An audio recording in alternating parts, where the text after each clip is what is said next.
Now on 105.9 FM and streaming worldwide on the WMAL app. O'Connor and Company. It is 7:06. Good Wednesday morning to one and all. You're listening to O'Connor and Company. Coming up, 7:35, John Reid, Republican candidate for Virginia Lieutenant Governor. 8:05, Joe Concha. He'll discuss his new book and the news of the day. At 8:35, General Jack Keane. He'll give us his thoughts on the 50th anniversary of the fall of Saigon. I'm Julie Gunlock, joined by my friend Hans von Spakovsky. Coolest name in Washington. Good morning, Hans. Good morning to you. And no, I am not Larry O'Connor. Right, Larry is off getting his daughter married. So one of those very significant events in people's lives. I suspect he has not stopped crying since he took off for there. So, I can't wait to hear about that next week. But right now, joining us is Christian Datoc, White House correspondent for the Washington Examiner. Good morning, Christian. Thanks for joining us. Hey, Julie. Yeah, no problem. Happy to join you guys. So Trump had quite the rally. I shouldn't say, it was like, I feel like it was the same exact energy level. It was the same humor. He puts on a great show. Tell us what your thoughts were before we get into the details. Yeah, well, I was in Michigan yesterday with the president, part of the White House's new pool that they've stood up after taking it over from the White House Correspondents Association. And I'm going to push back on you a little bit because, the rally, the attendees and the atmosphere, the playlist, that was all the same. But I actually thought President Trump was a little rusty. Seems like he's been spending too much time in the White House and not enough out with the people across the country. But he got back into speed pretty quick. And, he was doing his patented weave for about 2 hours. It was longer than expected. I can confirm that White House staff were a little worried that we were going to miss departure and he could potentially miss viewing his ABC interview on the way home. Oh, dear. But it was a high energy speech for sure. And I think it kind of really symbolized where the Republican Party is right now. Of course, in Macomb County, Michigan, that's a hot county, not just in the Wolverine State, but really across the country. And it is a determinant of where elections can go, not only in the past few cycles, but I expect over the next few as well. Yeah, and, it was interesting that, Christian, you were there, and part of the reason, right, is that the White House took control of the press pool, got rid of the two permanent seats that the Associated Press had, and now they have a seat there that's rotating between the wire services and other print outlets like yours, which I think makes everybody happy with the exception of the AP. Yeah, so Hans, we at the Washington Examiner, we were in the travel pool already, but the way you mentioned it, of course, that court ruling in favor of the AP basically ordered the White House to either let the Associated Press back in or essentially bar all the wires from these rotations because they just said all of these outlets have to be treated the same. Now, I don't think the wire services are happy. They're in all of these spaces, whether it's traveling with the president on Air Force One or covering some of these events in Washington. They're not in there with the same type of frequency that we've seen over the past several decades. But for other outlets like myself, it gives us more opportunity to get FaceTime with the president or to travel on some of these events. And it also opens up the door to some new outlets that weren't in the Correspondents Association already. It's been a little bumpy, but I think the White House is starting to figure out how to get this thing going. It is a huge administrative undertaking trying to wrangle all of these hundreds of media outlets, and I think they might have underestimated that in the beginning when they first announced this policy, but they seem to be getting their feet under them now that we're through 100 days in office. So I want to talk about Governor Whitmer and some other issues that went on. And again, there were parts that were so amusing, but there is a serious reason they were there, and that is to talk about this new fighter mission at Selfridge Air Force Base. Talk to us a little bit about what's going on there in this new mission. Yes, of course. Well, the president announced it. One, there is a new commission for the base. There were concerns that it would be shuttered heading into 2026. And this is an issue which Governor Whitmer, she had been at the White House twice already since January to meet with President Trump. And again, someone like Gretchen Whitmer, you wouldn't necessarily expect her to be the first Democrat to reach across the aisle and try and work with the Trump administration on issues where they align. And I think President Trump was cognizant of that fact because he was tearing into Democrats per usual in both of his speeches on Tuesday. But he acknowledged Whitmer, and he did it in a way that I thought felt sincere and had gratitude in it, again, for being someone who he does not agree with politically. But when it comes to making sure that jobs stay in communities across the country, and on what really is a nonpartisan issue, defense and making sure our National Guard has the technologies and manpower needed to protect the country, they were in total lockstep agreement there. So it was an interesting event, and you could tell the guardsmen at the base certainly were happy that they weren't going to be needing to move. Yeah, really quickly, I actually am an idiot. I thought it was Kristi Noem the entire time. I was sitting there watching that rally, and I thought that Whitmer was Kristi Noem. She sort of had that Kristi, you got to admit, she kind of had that Kristi Noem look going on with the baseball cap and the long hair. But let's talk about Whitmer a little bit. She met him it was at the Air Force Base, but she met him as he came down Air Force One. And then, she was in that lineup, and then he invited her up to speak, and she said, I didn't really, she didn't put a blue folder in front of her face, but she didn't look totally comfortable. What was your impression? I think you pretty much nailed it, Julie. Of course, I was actually in the Oval Office when Governor Whitmer, got caught on camera holding the folder over her face. And I do think, I'm going to be totally honest, her line, I wasn't expecting to speak, that might have been, perhaps planned or in an attempt to distance herself a little bit from President Trump. Right. But no, she handled this situation significantly better. And of course, she got out of her meetings with the president what she wanted, the saving of Selfridge Air National Guard Base. But, just as I said, the president was gracious for Governor Whitmer for reaching out in good faith. I think she showed the same type of deference to the president. Again, it wasn't political. She thanked him for coming. She thanked the other Republican lawmakers who were there with her, local lawmakers from Michigan, for coming together on this issue and not letting politics divide us. And again, just looking after our men and women in uniform. It was a fun event, and it did sort of set the tone for that campaign-style rally that we had later on Tuesday evening. It was quite a contrast from Governor Pritzker of Illinois, who's calling for violence and revolution in the streets.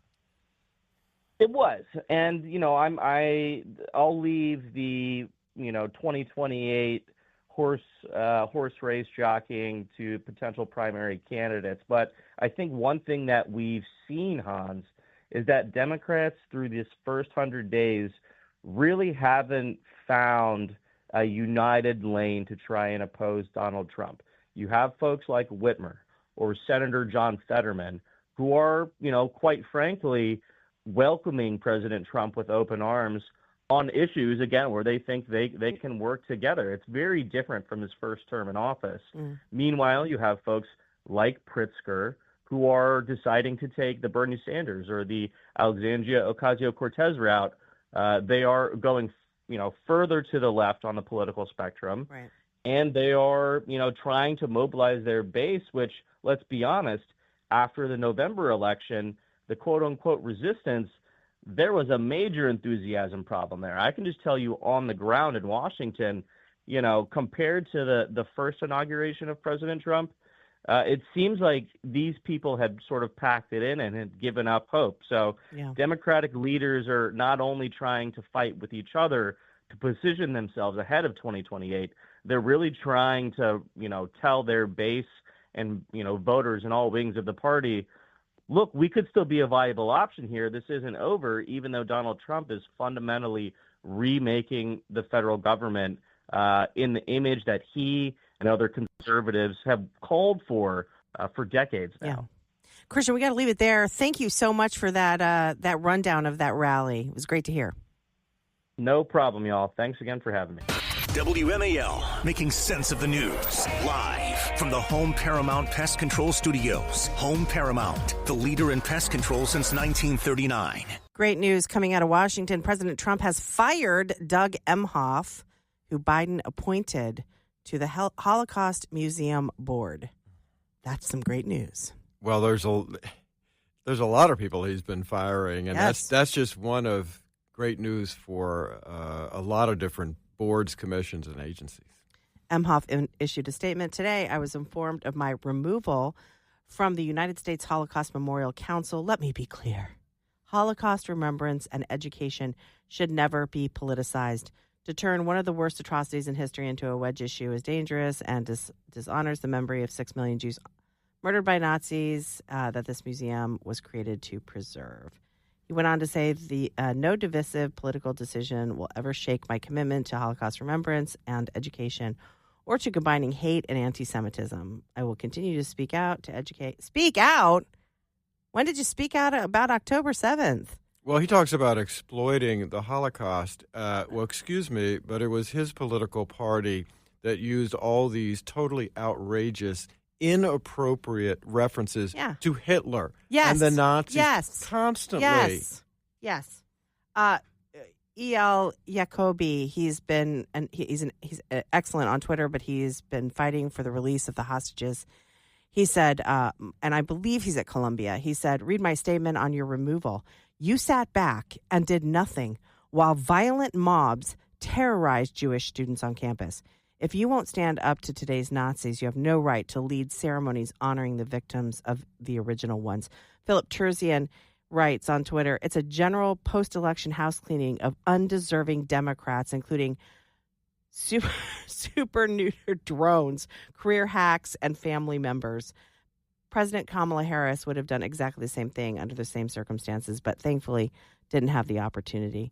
Another example, Victor David Hansen, fired from the National Battlefield Monuments Commission by Obama immediately after taking office, could not be reached for comment. Great commentary here on Twitter as to his firing. But again, this guy has not been a leader on what happened, on trying to get those hostages back, on what happened on October 7th. They have been silent. And the idea that he would have a board membership on the Holocaust Museum board, it's disgusting. There are a lot more deserving people who have worked hard on making sure that we do not forget the Holocaust, those lessons, who should sit on that board. You know who Doug Emhoff should spend his extra time, now that he has it because he's been kicked off the board, talking to? His stepdaughter, Ella Emhoff, who promoted an $8 million Gaza fundraising campaign. No doubt went to Hamas. No doubt those funds went to Hamas.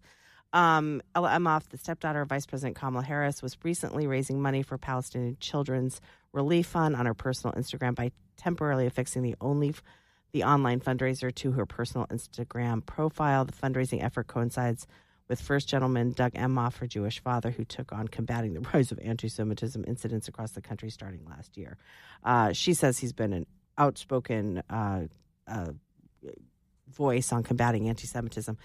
You brought up the universities. We've heard nothing. Nothing. Right. The terror these Jewish students have endured on college campuses, being physically attacked, being intimidated, being trapped in buildings, being banned and barred from crossing the campus. They've been silent. Yeah. They should walk hand in hand with Jewish students. What did the Biden Justice Department, Biden Department of Education do about that? Absolutely nothing. Nope. They kept that money flowing. That's what they did. Doug Emhoff off the board of the Holocaust Memorial Museum Board. That means there's an opening. I wonder who will get it. Hopefully someone who actually cares about Israel and cares about the hostages and cares about the victims of October 7th. And given some of his past histories, that'll give him time now to maybe take an anger management course. Yes. Thank you for reminding me. Exactly. All right, we've got more coming up. It's 7:23. Coming up, we'll talk to John Reid, Republican candidate for Virginia Lieutenant Governor. It's 7:30. WMAL FM, Woodbridge, Washington, a Cumulus media station. Making sense of the news. News Talk 105.9. News now. Now on 105.9 FM and streaming worldwide on the WMAL app. O'Connor and Company.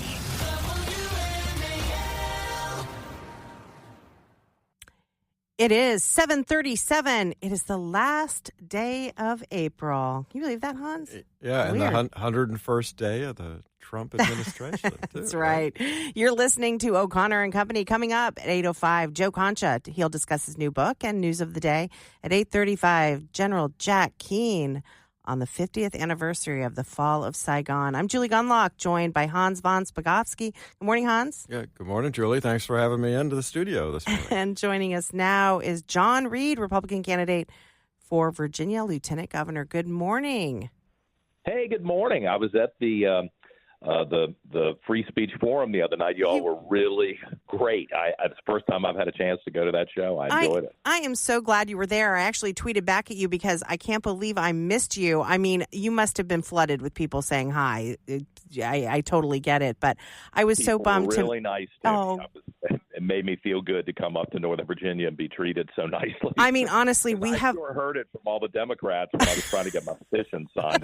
They were not nice to me. So well, I will tell you, we have the nicest listeners. That is such a fun event to have our listeners in that room and chatting with us. I think I hugged 200 people because I was so happy to see everybody. So anyway, glad you were there. But John, let's get into this. You know, for people who don't know the controversy over your candidacy, can you explain what happened on Friday and why Governor Youngkin has jumped in calling for you to drop out? Well, it was so bizarre yesterday. The governor, after kind of hiding for a couple of days, came out and made a statement on camera about how, you know, he had called me on Friday to discuss a very personal, sensitive issue, these allegations that there was an account that had naked pictures on it. And so I pick up the phone and talk to him, and he was very adamant. You're going to drop out of this race, and he's not going to debate it with me. And when I said, well, wait a minute, you know, I need to see what it is that you're actually talking about, because, you know, 3 weeks ago, there was a group here in the Richmond area that said, we're going to destroy you. If you don't drop out of the race, we will ruin your life and you will never work in America again. And I said, in America again? What are you talking about?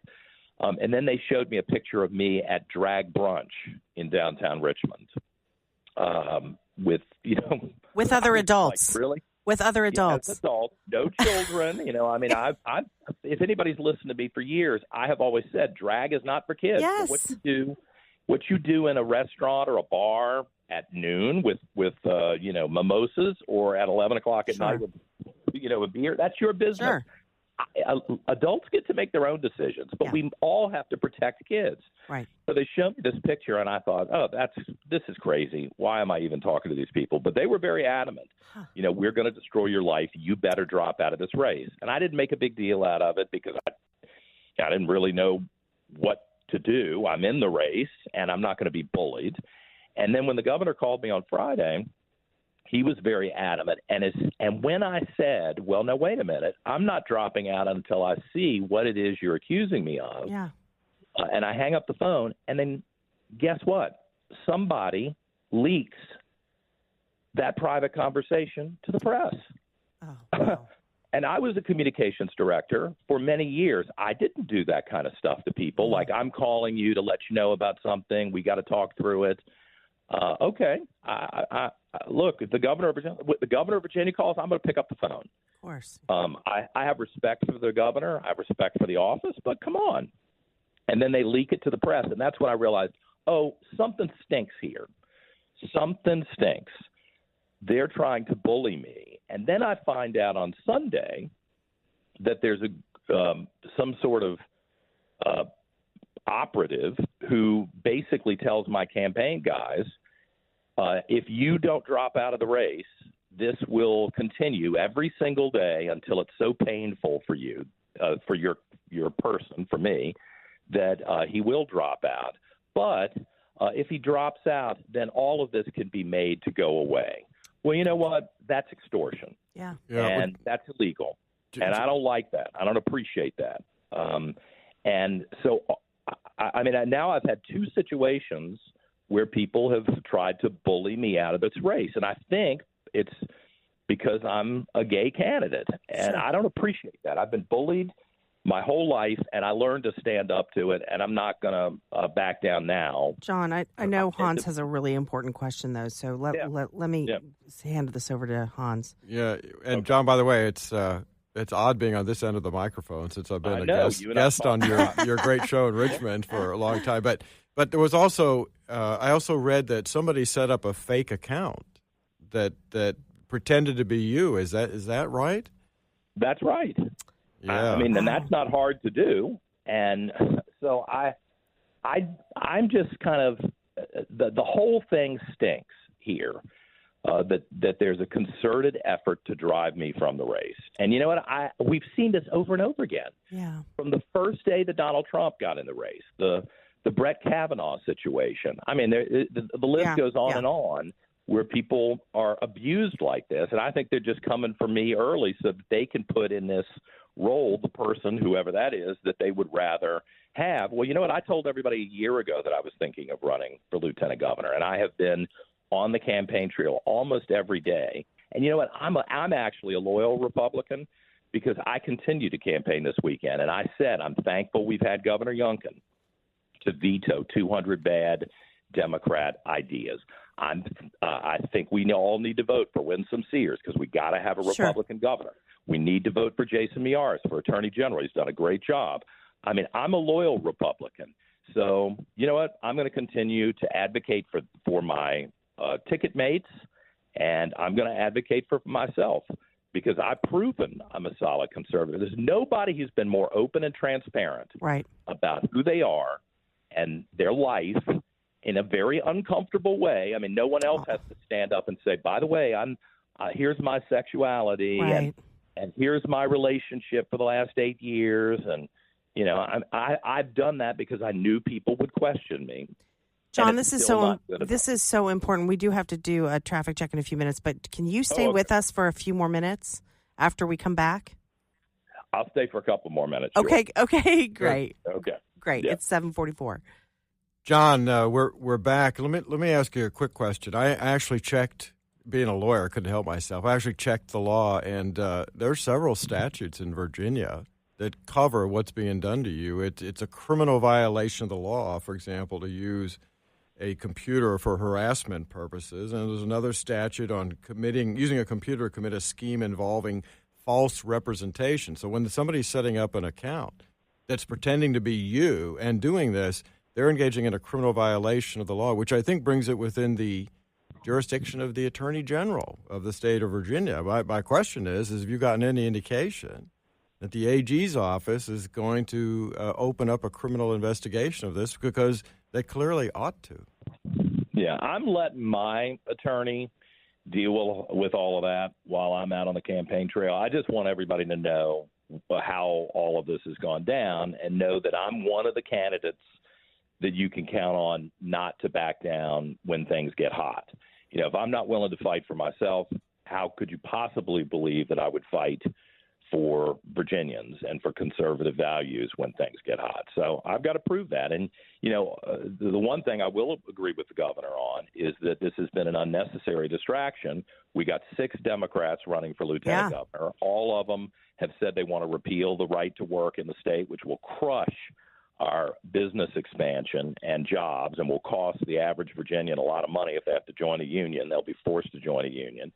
We've still got, you know, thugs who decide they're just going to go rob stores and drug stores all over the state. And, you know, they basically do what they want. And we are still apparently debating whether we're going to support the police. Well, I support the police. I'm for law and order. I'm for the right to work. I want parents to be in charge of their kids. And one of the things that I have a unique standing to talk about is this trans ideology. That's right. Where we're allowing the mutilation of children, who are confused, who, may not understand their gender or their sexuality, and we're actually allowing these kids to be chemically castrated and made barren before they go into puberty. Yeah. Well, you know what? I'm one of the few people in the state, maybe in the country, who can stand up and speak to this and say, no, this is wrong, and it's got to stop. And I intend to do that as a candidate and as lieutenant governor. I'm just not going to be silenced, because I've had a lot of people who've been mad at me over the years. Yeah. And I just don't back down. John, I want to end this on a positive note. It seems like all of Virginia Republican groups have come out in support of your candidacy. My goodness, I'm a bit of a Twitter or X, I should say, X addict, and there has been so much support for you, including Virginia GOP Chair Mark Peake. He was in Fairfax this week, and he committed full support for you and for the entire statewide Republican ticket.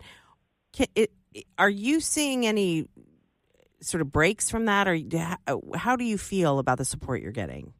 People have been wonderful, and you know what? It's because I've been a public figure for 10 years on TV way back when, but that's different than being a talk show host. Sure. They know that I supported all of the Republicans who were in office. I've had them on the show. I've been supportive. I've tried to be fair to everybody, but I've been supportive.